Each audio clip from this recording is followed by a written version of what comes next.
Good morning, guys. এতিয়া আমি গৈ আছো নৰ্থ গুৱাহাটীৰ কিছুমান মন্দিৰত গৈ আছো। দুটা মন্দিৰত যাওঁ, দৌলগোবিন্দ মন্দিৰ আৰু দীৰ্ঘেশ্বৰী মন্দিৰলৈ যাওঁ। এতিয়া বলক ভিডিঅ'টো আৰম্ভ কৰোঁ আৰু আমি নৰ্থ গুৱাহাটীৰ মেইন ৰোডেৰে গৈ আছো।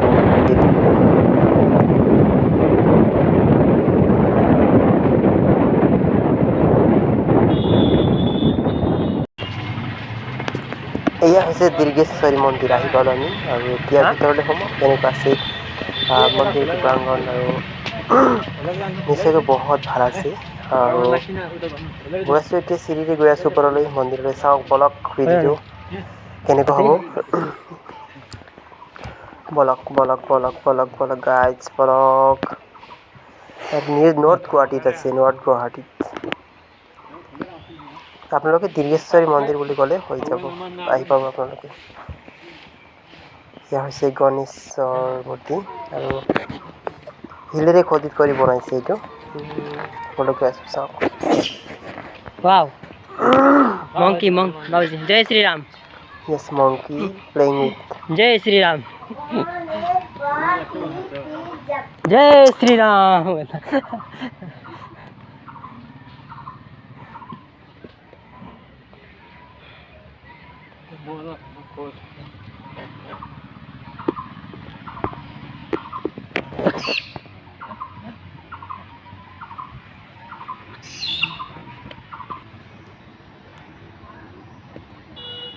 रिकॉर्डिंग नहीं हो रहा है रे। रिकॉर्डिंग तो हुआ ही नहीं देखो।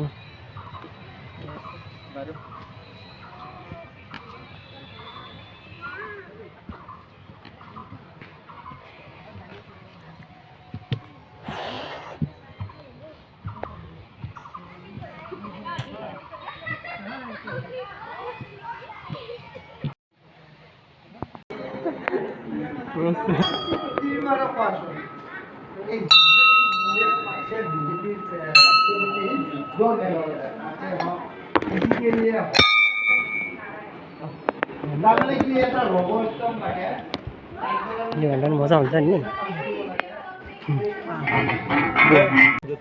जाऊ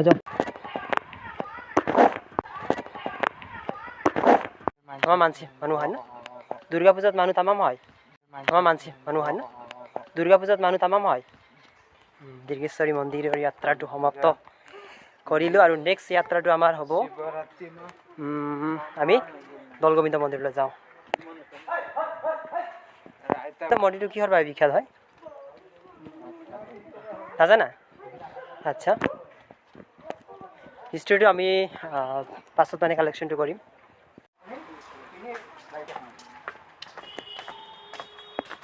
দুৰ্গেশ্বৰী মন্দিৰৰ যাত্ৰাটো সমাপ্ত।